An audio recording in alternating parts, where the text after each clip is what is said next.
Firman Tuhan hari ini telah diambil dari kitab Kejadian 3 ayat 1 sampai 15. O늘 cuma akan membacakannya buat kita. Adapun ular ialah yang paling cerdik dari segala binatang di darat yang dijadikan oleh Tuhan Allah. Ular itu berkata kepada perempuan itu, "Tentulah Allah berfirman, semua pohon dalam taman ini jangan kamu makan buahnya, bukan?" Lalu sahut perempuan itu kepada ular itu, "Buah pohon-pohonan dalam taman ini boleh kami makan, tetapi tentang buah pohon yang ada di tengah-tengah taman, Allah berfirman, jangan kamu makan ataupun raba buah itu, nanti kamu mati."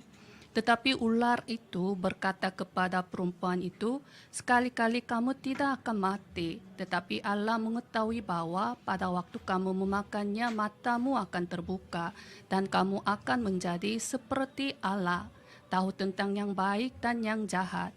Perempuan itu melihat bahwa buah pohon itu baik untuk dimakan dan sedap kelihatannya. Lagi pula pohon itu menarik hati karena memberi pengertian. Lalu ia mengambil dari buahnya dan dimakannya dan diberikannya juga kepada suaminya yang bersama-sama dengan dia, dan suaminya pun memakannya. Maka terbukalah mata mereka berdua, dan mereka tahu bahwa mereka telanjang. Lalu mereka menyemat daun pohon ara dan membuat cawat.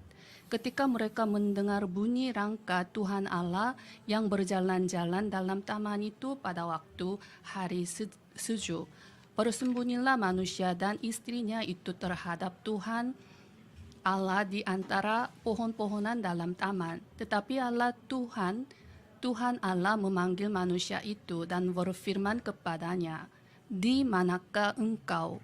Ia menjawab, "Ketika aku mendengar bahwa engkau ada dalam taman ini, aku menjadi takut karena aku telanjang, sebab itu aku bersembunyi."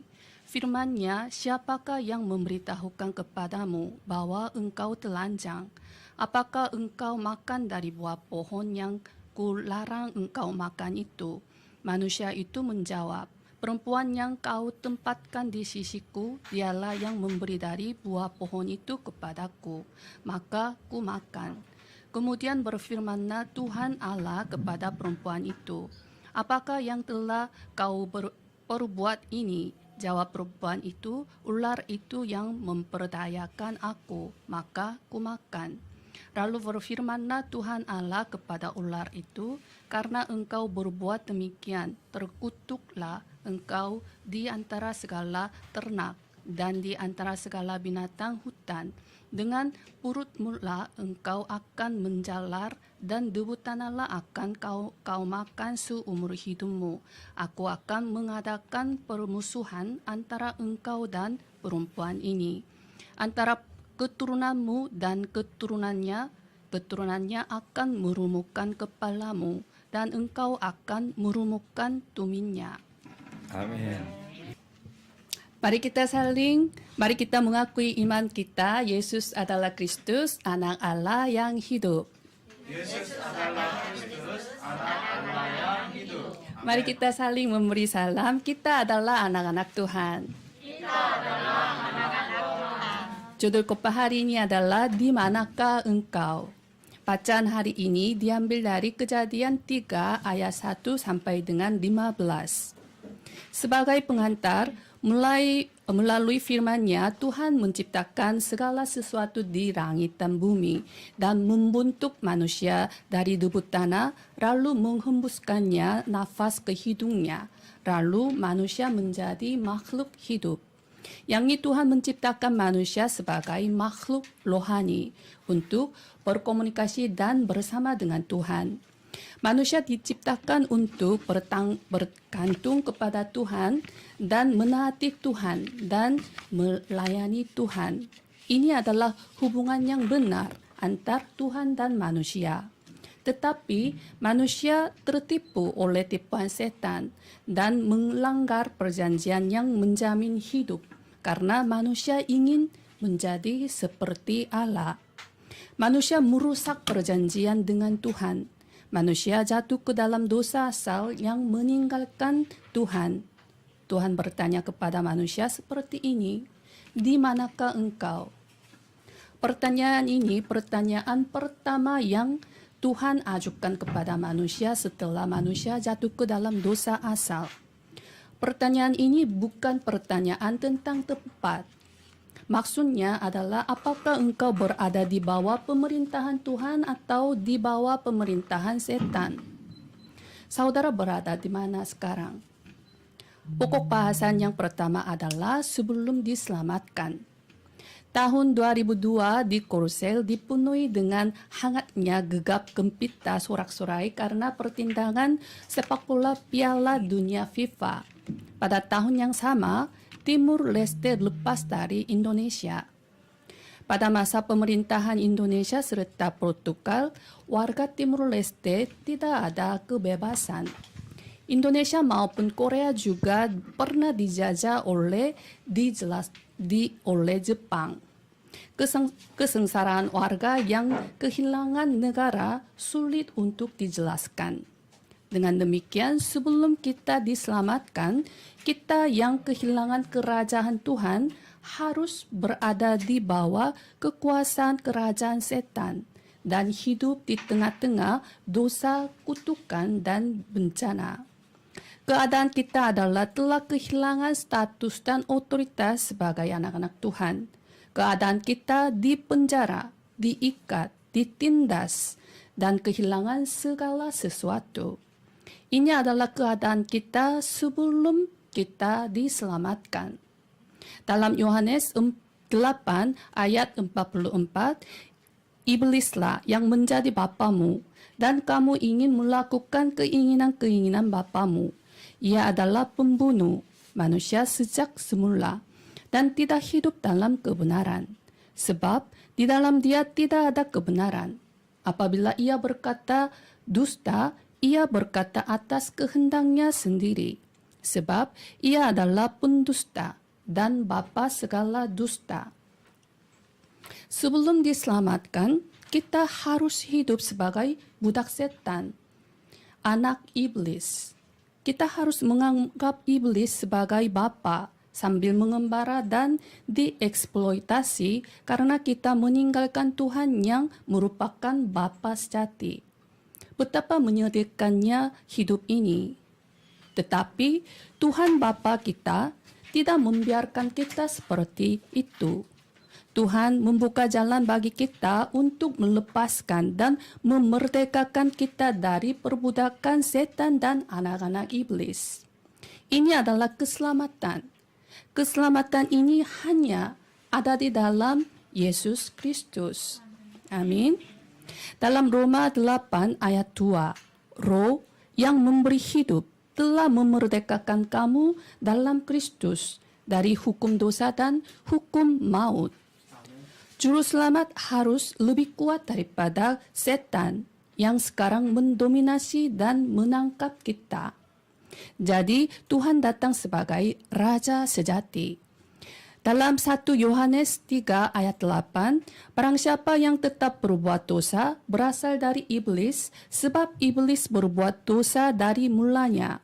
Untuk inilah anak Allah menyatakan dirinya, yaitu supaya ia membinasakan perbuatan-perbuatan iblis itu."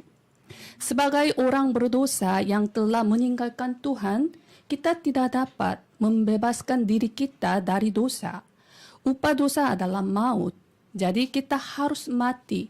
Tetapi Tuhan menebus kita dari dosa dengan mati menggantikan kita. Dalam Markus 10 ayat 45, "Karena anak manusia juga datang bukan untuk dilayani, melainkan untuk melayani dan untuk memberikan nyawanya menjadi tebusan bagi banyak orang." Tuhan menghancurkan kuasa setan, menyelesaikan masalah dosa asal, dan membuka jalan bagi kita untuk bertemu kembali dengan Tuhan. Jalan itu adalah Yesus Kristus. Dalam Yohanes 14 ayat 6, kata Yesus kepadanya, "Akulah jalan dan kebenaran dan hidup. Tidak ada seorang pun yang datang kepada Bapa kalau tidak melalui aku. Yesus Kristus adalah jalan, kebenaran, dan hidup. Kita tidak dapat datang kepada Allah Bapa tanpa Yesus Kristus, Allah Anak. Yesus adalah sebuah nama. Kristus adalah jabatan yang telah dilakukan Yesus. Kalau misalnya kita disebut Presiden Joko Widodo adalah sebuah nama dan presiden mengacu pada sebuah jabatan. Ketika Joko Widodo menjadi gubernur Jakarta, ia bekerja sebagai gubernur. Sekarang beliau adalah presiden, maka beliau bekerja sebagai presiden. Seperti itu, Yesus datang ke dunia untuk bekerja sebagai Kristus. Kristus adalah orang yang diurapi dan merujuk pada raja, imam, dan nabi. Kristus sebagai raja sejati menghancurkan kuasa setan. Kristus sebagai imam sejati menebus kita dari dosa. Sebagai nabi sejati, Kristus membuka jalan untuk bertemu kembali dengan Tuhan. Namanya Yesus. Jika sang buta telah melakukan pekerjaan Kristus, maka kita harus percaya kepada sang buta. Jika Bunda Maria melakukan pekerjaan Kristus, kita harus percaya kepadanya. Jika Muhammad melakukan pekerjaan Kristus, kita harus percaya kepadanya. Tetapi kita percaya pada apa yang dinyatakan oleh Alkitab bahwa hanya Yesus satu-satunya yang melakukan pekerjaan Kristus. Dalam Kisah Para Rasul 4 ayat 12, dan keselamatan tidak ada di dalam siapapun juga selain di dalam Dia, sebab di bawah kolong langit ini tidak ada nama lain yang diberikan kepada manusia yang olehnya kita dapat diselamatkan. Saya memberkati setiap jemaat Indonesia serta Timur Leste dalam nama Yesus Kristus. Kiranya saudara dapat menyadari makna keselamatan yang merupakan kasih karunia terbesar Tuhan dan dapat dipenuhi dengan ucapan syukur, pujian, dan sukacita setiap hari. Amen. Pokok bahasan yang kedua adalah setelah diselamatkan. Kita melihat keadaan kita yang sebelum kita diselamatkan. Sekarang, apa yang berubah bagi kita yang telah diselamatkan di dalam Kristus Yesus? WNI warga negara Indonesia dilindungi oleh pemerintah Indonesia. Warga Timur Leste dilindungi oleh pemerintah Timur Leste. Semakin kuat negaranya, semakin banyak perlindungan yang dimiliki warganya. Jika negaranya kaya dan kuat, bahkan jika saudara sudah tua dan tidak dapat bekerja, saudara akan mendapat uang pensiun dari negaranya. Dan juga ada banyak peluang untuk dirawat di rumah sakit ketika saudara sakit. Dan ada lebih banyak peluang untuk mendapatkan pendidikan gratis di SD, SMP, SMA. Itulah sebabnya tenaga kerja Indonesia serta Timur Leste ingin mendapat kewarganegaraan Korea dan ingin mengundang keluarga mereka. Apakah kewarganegaraan Korea atau kewarganegaraan Amerika Serikat lebih baik daripada kewarganegaraan surgawi? Saudara menjadi umat kerajaan Tuhan setelah diselamatkan. Kita yang telah diselamatkan berada di kerajaan Tuhan dan diperintah oleh Tuhan. Sebelumnya kita berada di kerajaan setan dan diperintah oleh setan. Tujuan iblis adalah untuk menipu, mencuri, dan membunuh, dan membinasakan. Tujuan Tuhan adalah untuk memberikan hidup yang kekal dan hal-hal yang baik. Apa hal yang terbaik? Tuhan menjadi Bapakku dan aku menjadi umatnya. Dalam 1 Korintus 3 ayat 16, tidak tahukah kamu bahwa kamu adalah bait Allah, bahwa Roh Allah diam di dalam kamu. Roh Kudus menyertai kita senantiasa dan diam di dalam kita. Roh Kudus adalah penolong, penghibur, dan pembela. Dalam Yohanes 14 ayat 16 sampai dengan 17, aku akan minta kepada Bapa dan ia akan memberikan kepadamu seorang penolong yang lain, supaya ia menyertai kamu selama-lamanya, yaitu Roh kebenaran. Dunia tidak dapat menerima dia, sebab dunia tidak melihat dia dan tidak mengenal dia. Tetapi kamu mengenal dia, sebab ia menyertai kamu dan akan diam di dalam kamu. Saudara adalah umat kerajaan Tuhan di bawah pemerintahan Tuhan dan juga memiliki kewarganegaraan surgawi. Menjadi anak-anak Tuhan adalah perubahan total dalam latar belakang rohani kita. Itu berarti dibebaskan dari perbudakan iblis, dibebaskan dari kutukan dosa dan maut. Setan dan iblis adalah roh jahat sebagai penipu, pencuri, dan pembunuh. Roh Kudus adalah penolong, penghibur, dan pembela. Roh Kudus berdiam di dalamku, membimbingku, dan berkarya untuk mendatangkan kebaikan bagi kita dalam segala sesuatu. Mulai sekarang, ketika kita berdoa dalam nama Yesus Kristus, kita dapat mengusir setan yang ingin menipu dan membunuh kita. Karena kuasa Yesus Kristus telah menjadi milikku. Dalam 1 Petrus 2 ayat 9, tetapi kamulah bangsa yang terpilih, imamat yang rajani, bangsa yang kudus, umat kepunyaan Allah sendiri, supaya kamu memberitakan perbuatan-perbuatan yang besar dari Dia, yang telah memanggil kamu keluar dari kegelapan kepada terangnya yang ajaib. Ketika kita berdoa dalam nama Yesus Kristus, malaikat dan pasukan malaikat menolong kita. Ketika kita berdoa dalam nama Yesus Kristus, Injil diwartakan di mana-mana melalui kita. Dan kerajaan Tuhan diperluas melalui kita. Penginjilan dunia akan digenapi melalui kita. Saya memberkati setiap jemaat Indonesia serta Timur Leste dalam nama Yesus Kristus. Kiranya saudara dapat berdoa dalam nama Yesus Kristus dalam segala sesuatu dan kondisi dan situasi apapun, dan menikmati berkat-berkat kerajaan Tuhan yang datang dimanapun saudara berada. Sebagai kesimpulan, kita telah membahas tentang keberadaan kita sebelum dan sesudah kita diselamatkan.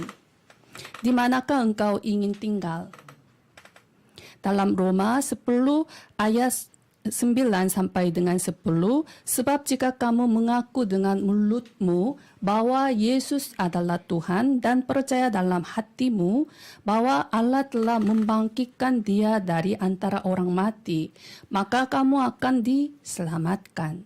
Karena dengan hati orang percaya dan dibenarkan, dan dengan mulut orang mengaku dan diselamatkan. Jika ada di antara dalam pelayanan ini dan yang ingin diselamatkan, silakan ikuti doa saya. Aku adalah orang berdosa. Aku meninggalkan Tuhan dan sampai sekarang hidup sebagai budak setan. Anak iblis tanpa mengenal Tuhan. Sambil mengembara. Sekarang, aku membuka pintu hatiku dan menerima Tuhan sebagai pencipta, penguasa, dan Tuhan. Aku mengakui bahwa satu-satunya jalan untuk bertemu Tuhan adalah Yesus Kristus.